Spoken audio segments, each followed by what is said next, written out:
Hi guys, my name's Kelly and you're watching That Smells Divine. I am really excited for today's video because today I'm going to be doing my blind first impressions of my olfactif subscription box for this month. And I'm also going to be sharing with you my thoughts on two other fragrances that I received with my other subscriptions that I have already smelled, but I want to sniff them again with you and kind of share my thoughts on them. Before we dive into today's video, if it's your first time here, welcome. Please do subscribe, engage in the comments. We are a family here. We love having conversations about perfumes, so feel free to leave any comments below. Also, I want to make a couple of quick announcements before we get started into today's video. The first announcement is that I want to give a shout out to 4 channels here on YouTube that have been so supportive to me and just so kind to me in these first few months as a YouTube amateur. I'm definitely a newbie on the scene, and to be honest, I didn't know what to expect, but the fragrance community, and chime in the comments if you're also a reviewer or you're also in the fragrance industry on YouTube. People are so kind and so supportive, and it's just so uplifting. So between other channels shouting me out, Instagram conversations I've been having, and yeah, just people I've reached out to ask questions, and people have been just more than willing to just show up and support and help in any way that they can. And I can't say enough how meaningful that is to me as a brand new channel. So I wanted to shout out 4 different channels. I'm just gonna rattle off their names really quickly, and I'll link their channels down below in the description so you can go check them out. The very first is Barry from Sensualize. He recently gave me a shout out on his channel, and Barry, I can't tell you how much I appreciate all of your support and just all the love you've been showing my channel. The second person I want to shout out is Anna Lauren.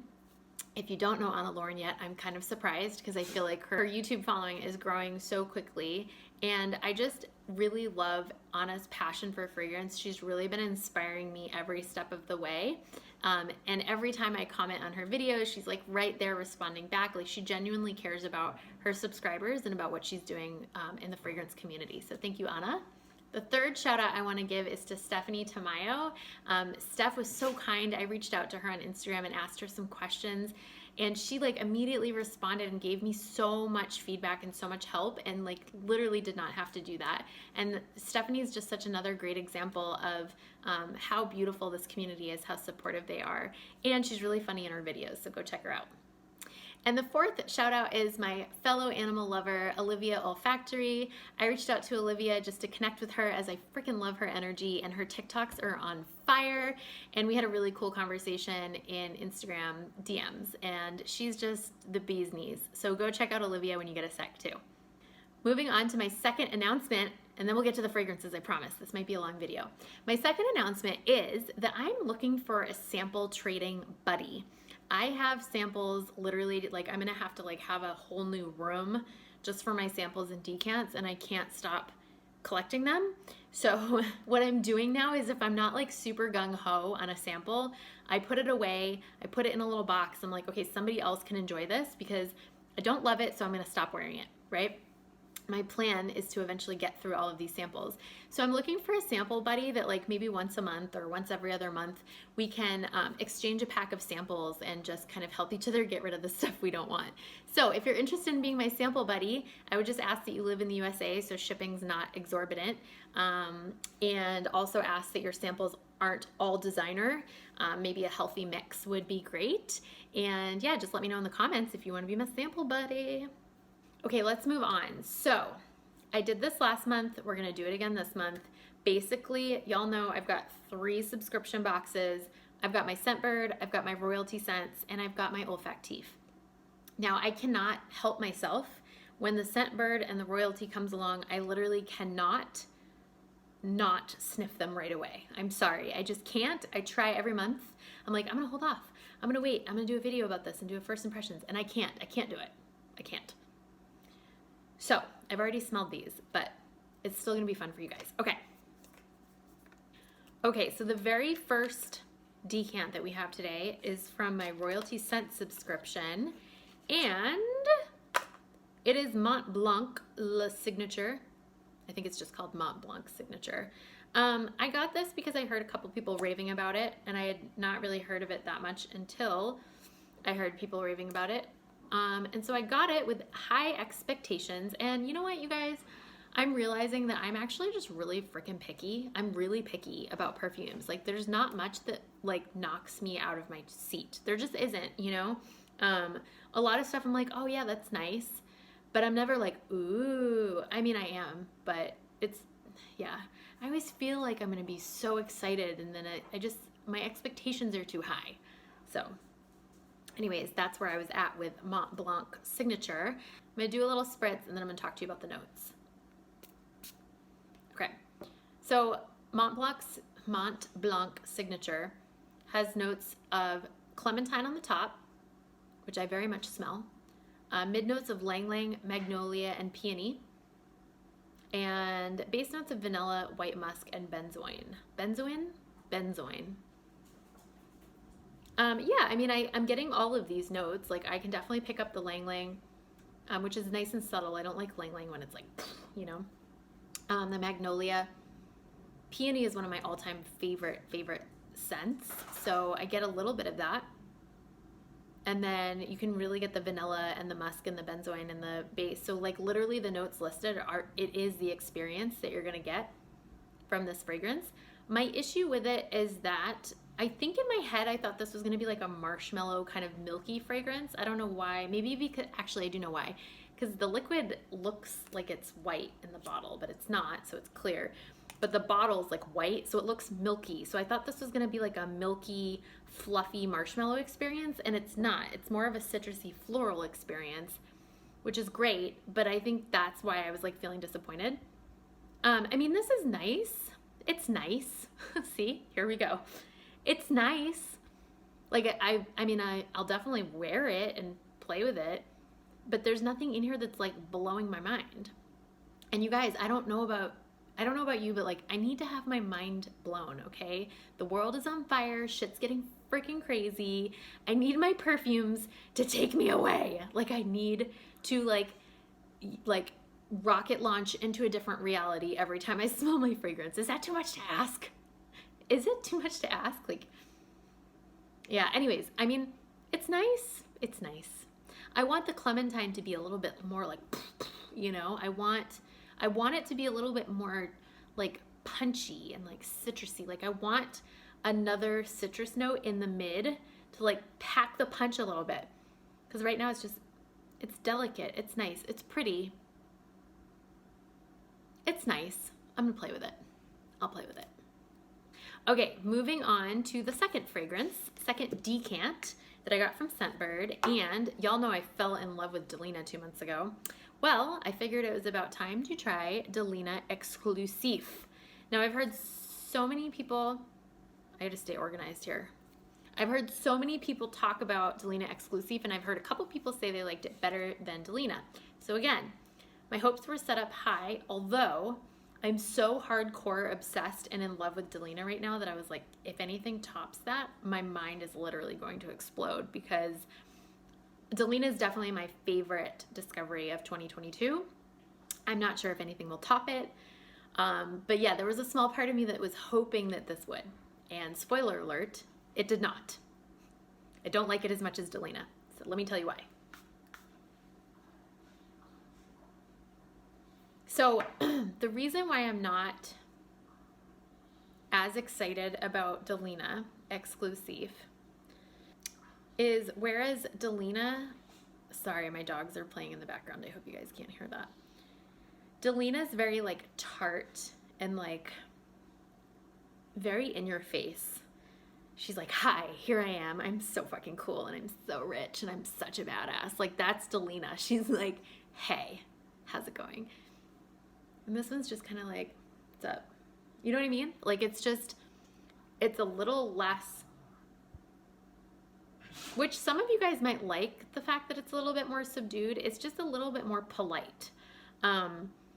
So let me read you the notes. In the top, we've got lychee, pear, and we've got an addition of bergamot. In the mid, we have Turkish rose, agarwood, which is oud, and incense. And in the base, we've got vanilla, amber, and woody notes. I will tell you, if I never smelled Delina and I smelled this first, I would be like, wow, that's a nice fragrance, you know? But I think it's without the rhubarb.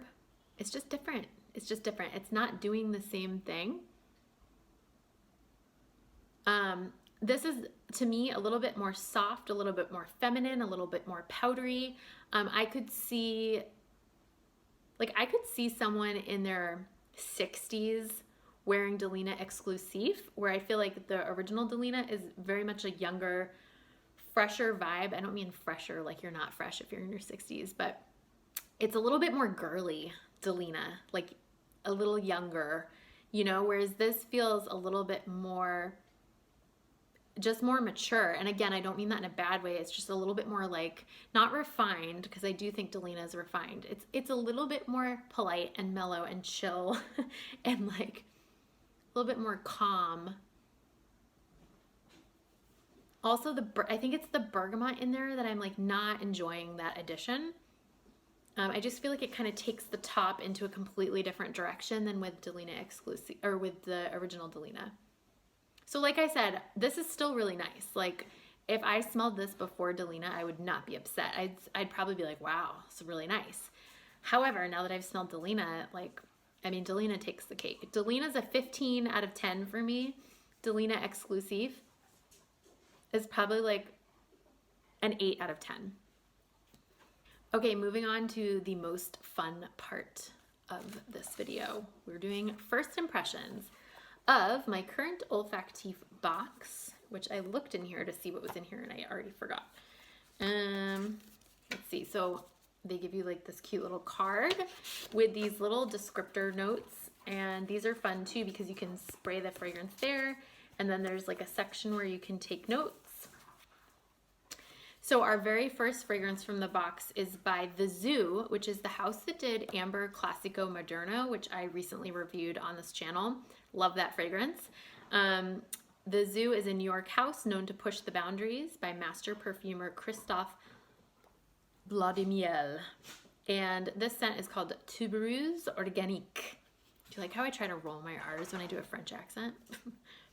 Oh my gosh, listen to the notes in here, y'all. Keynotes of tequila, ambrette, jasmine, lavender, and oak moss. Interesting. The story, if you're looking for a tuberose fragrance that has a carnal fleshiness feel to it, this is not it. Thank God. La de Miel expertly allows your nose to smell the entire flower from root to petal in an organic and vegetal form. This green floral starts off light and airy. With time, it moves into showcasing the flower's dusty roots made possible by lavender and a dash of tequila. The twist: it's a tuberose fantasy as it doesn't contain any natural tuberose. It's jasmine that gives you the soft, dewy, petal-like perfection. Ah, that's much better. Very interested. Very curious. I'm either going to love this or hate it.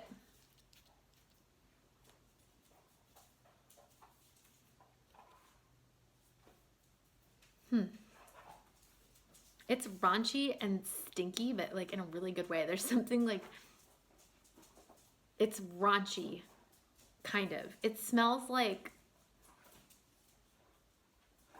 it kind of does smell like tequila. It smells like if you shoved your face into a bunch of tuberose, like that stinky tuberose smell. There's a little like dirtiness to it, like a little almost like acidity that comes in, but it almost smells like green, like stems.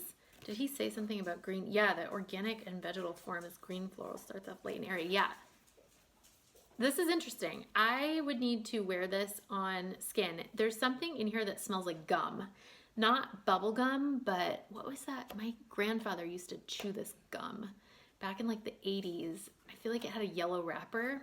Does anyone know what I'm talking about? It kind of smells like that. Yeah, I don't know. I gotta wear test this. I wasn't expecting to love this because it's not really my type of fragrance. However, I can appreciate the quality of this fragrance, and I'm very excited to wear test it. Okay, moving on to our second scent, which is from a house that I've also either reviewed or plan to review because I have a bunch of samples from this house. It's the house of Comptoir Sud Pacifique, which is the French house that makes scents inspired by the South Pacific. And the fragrance is called Coco Extreme. This one has keynotes of coconut, milk, almond, vanilla, and sugar. Yum. My stomach is growling. Story. With one sniff of Cocoa Extreme, you can't help but whisper to yourself, this smells just like suntan lotion. There's an immediate memory-emotion connection that brings you right back to the beach where you lather on suntan goodness, awaiting a day in the summer rays. The coconut is pure in the opening and evolves into a softer, dustier coconut that turns the fragrance's freshness into a milky and captivatingly creamy, powdery coconut. Yum. Layered with sugary vanilla and velvety almond, it's a sweet and dreamy concoction. Perfect for midsummer days and cool summer nights. I'm excited for this.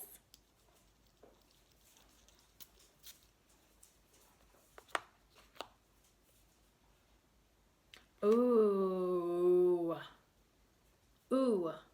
I like this. This isn't as suntan lotion-y as I thought it was going to be. Like right at the very top, it smelled like the middle of a macaroon.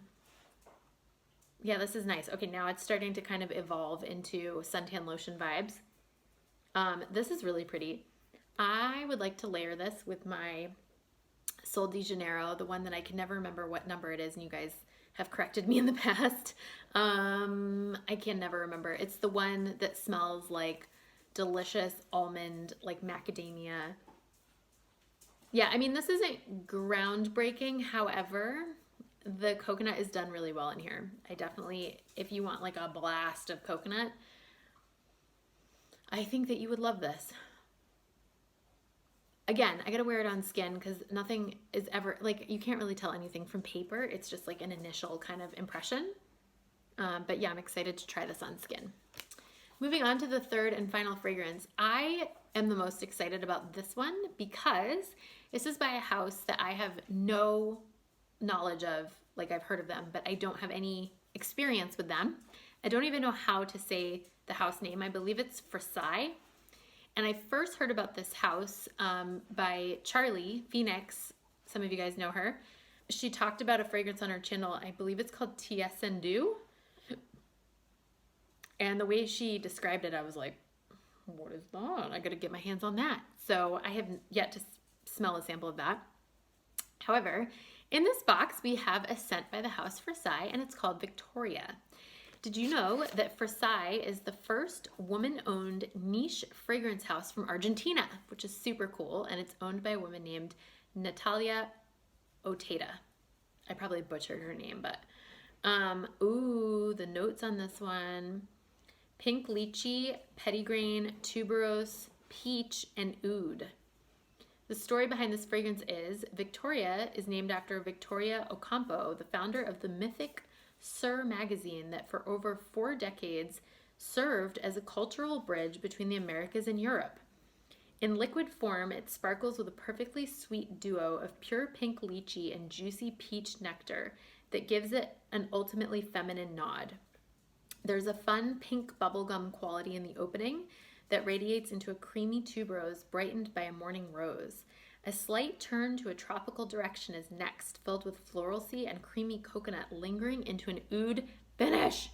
This sounds amazing. Stewie, close your eyes. I'm about to spray perfume. Oh, sorry, buddy. You're gonna smell like a girl. It's okay. Whoa. That is some beast mode. Wow. Yeah, that's everything that they said it was gonna be. Whoa, you guys, this is interesting.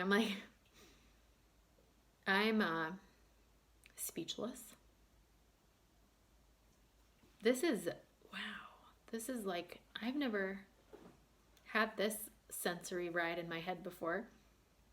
I gotta spray this on skin. What is going on?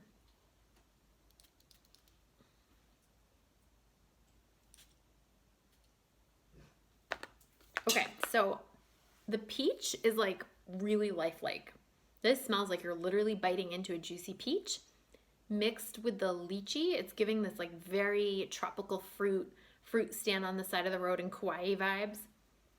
But then also like very much the bubble gum. Like it's almost green, Is there tuberose in here? Yeah, so definitely getting the tuberose. Hold on, dog is chewing my cord. Yeah, so it's like green and juicy and bubblegummy.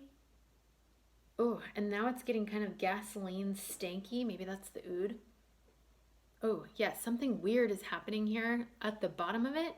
It's like a fuzzy peach covered in gasoline. But it's like kind of intoxicating at the same time. Like, what am I smelling? This smells like something. This reminds me of something. It's like, oh, what is that? This is like bringing back memories. I feel like I'm like being transported into a different galaxy right now by this fragrance. This is so interesting, you guys. Like, it's so citrusy, it's so oudy, it's so tuberosy, it's so in your face. Like, but it's also, there's something like nostalgic in here. It's reminding me of a fragrance that I smell. It's reminding me of a fragrance that I sampled maybe like 6 or 7 years ago. I can't remember what fragrance it was, but it has this very like green, really pretty, kind of almost like the way it smells after it rains in the summertime. Yeah, it has that like closeout to it. I'm very intrigued by this fragrance, you guys. Like, I don't know what to think. I don't know what to think. So I'm gonna end it there. I will say the past couple boxes of Olfactif have been very like animalic and very stinky. Has anyone else noticed that? That's subscribed to Olfactif? It's been like, I mean, you guys saw my Sarah Baker review. Like, it's been very like, like, it's been a lot of that. It's been very interesting. Yeah, I haven't really been in love with the fragrances that I've been experiencing from Olfactif as of late, but that's okay because then every once in a while we get a winner. So that is all, you guys. Stay tuned because next week I'm doing a side-by-side comparison of Carolina Herrera Good Girl and her Dossier twin, and that video comes much requested by multiple people, so I'm very excited to share that with you. I also had a brand new Dossier haul, and I'm just like drowning in perfumes over here. I can't stop, won't stop. Literally, it's a problem. It's like an actual problem. I need to stop buying perfumes. But anyway, stay tuned for all the fun things happening. If you want to be my sample buddy, let me know in the comments. And if this is your very first time here, please subscribe, hit the like button, hit the alarm bell to receive notifications of future videos. And I will see you in the next one, guys. Bye.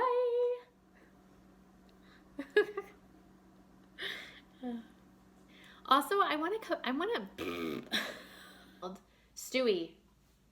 Stewie, no. Please do not eat my magazines or my computer charger. Thank you. Also, I want to make a few quick, why can't I say that?